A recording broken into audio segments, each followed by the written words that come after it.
কোরআন হাদিসের চলো যখন যাহা চায় মনে, নবী বিনে কে দাঁড়াবে পুলসিরাত মিজানে, নবী বিনে কে দাঁড়াবে পুলসিরাত মিজানে। এরে নবীর উম্মতের দল, ও আমার কলিজার যুবক, কয়দিন আর হায়াত নিয়ে বাঁচবা এমন একটা দিন নাই যুবকের লাশের খবর নাই। ও যুবক বাবা, এতক্ষণ যে আমি চিল্লাইয়া তোমার সামনে কথা বললাম, একবারও বলি নাই আমি 5 কল্লি মাথায় নিয়েছি, তুমিও দাও, না হয় জাহান্নামে যাইবা। আমি কওমি মাদ্রাসার সন্তান, তুমি যদি কওমিতে না যাও তোমার কপাল নষ্ট হবে বলি নাই। আমি তাবলীগের সন্তান, আমি পীরের মুরিদ, একবারও বলি নাই তাবলীগ আর পীরের কাছে না গেলে জাহান্নামে যাইবা।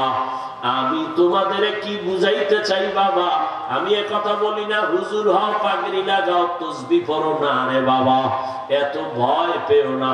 তুমি স্কুলে পড়ো, তুমি কলেজে পড়ো, তুমি চাকরি করো, তুমি ব্যবসা করো, তোমার জায়গায় থাইকা কেমনে তুমি মদিনার পথ ধরবা, জান্নাতের পথ ধরবা, এই কিছু পরামর্শ দেওয়াই হলো আমার কাজ।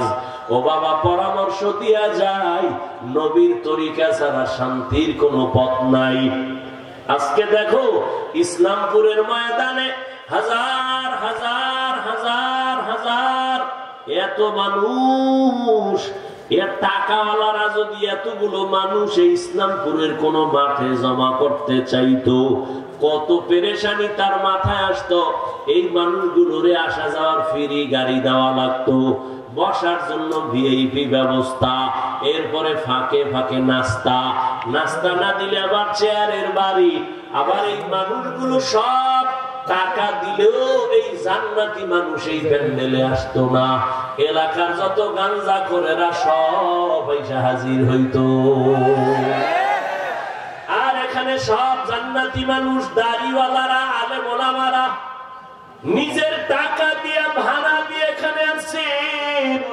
বসার বিছানাটাও ভালো না, দুনিয়াতে থেকে নিম্ন বিছানার নাই। অনেকে জায়গা না পায় দাঁড়ায় বসে আছে, কেউ বসে আছে, কে বড় কে ছোট, কে আলেম কে মূর্খ, কে ধনী কে গরিব, কোনো ভেদাভেদ নাই, চুপচাপ বসা। এতগুলো মানুষের নিয়ন্ত্রণ করার জন্য কত পুলিশের প্রয়োজন হইতো, কিন্তু এত মানুষ এখানে আছে, কোন পুলিশের পেরেশানিও নাই, প্রশাসন লাগলো না, মানুষ সব ঠান্ডা ভাবে বসে আছে। আমার মনে হয় আমি যদি জিজ্ঞাসা করি, প্রত্যেকটা মানুষের পেটে এখন ক্ষুধা, রাত্র অনেক বেড়ে গেছে। গ্রাম অঞ্চলের মানুষ এত রাত সজাগ থাকে না, 7:30টায় এসা হইলে তাড়াতাড়ি ঘুমায় যাইতো, এক ঘুম হয়ে যাইতো। কিন্তু এখানে ক্ষুধা নিয়েও কোনো কষ্ট নাই। আমি যদি জিজ্ঞাসা করি এই ফালাই বাবারা কতক্ষণ থাকবেন, আমার মনে হয় সবাই কলিজা দিয়া বলবে, হাফিজ ভাই ফজর পর্যন্ত যদি রাখে আমরা কেউ যাব না। এটা কেমনে সম্ভব? এরে আল্লাহ মেধা দিছে। ও যুবক, ও বিন্দু বাবাজি, একটু চিন্তা করো, এটা কেমনে সম্ভব? টাকা দিয়েও এত মানুষ আনা যায় না, খানার লোক দেখাইয়াও আনা যায় না, নিয়ন্ত্রণও করা যায় না। কত জায়গায় নিজেরা নিজেরা এতগুলো মানুষ এক জায়গায় হয়ে মারপিট করে, আর এখানে সব চুপচাপ হয়ে আছে। এটা কেমনে সম্ভব? একমাত্র আমার মদিনাওয়ালা নবীর আদর্শ মানার কারণেই সম্ভব।